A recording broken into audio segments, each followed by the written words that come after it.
All right, so we have a 2015 Jeep Renegade with the 1.4 liter.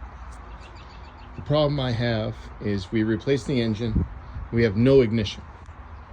Turns out to be a blown 20 amp fuse under the hood. It's one of these stupid glass ones, so you can't see the brake unless you really get in on it, right? And then after that fuse blows, every time you turn a key on, you'll only get the radio. The dash and cluster and everything won't light up.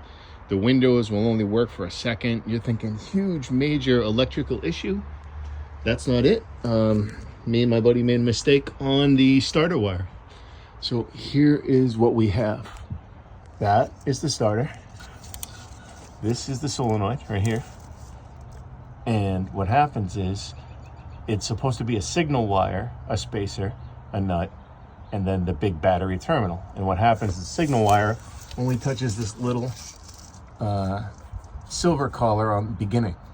And then the main power wire goes out here, and it doesn't actually touch it because that's an insulated part right there. This is your signal wire. We thought this was a ground strap, threw it on this bracket, and every time you went to crank the car, you'd pop that fuse and fuck your day up. I hope this helps somebody else.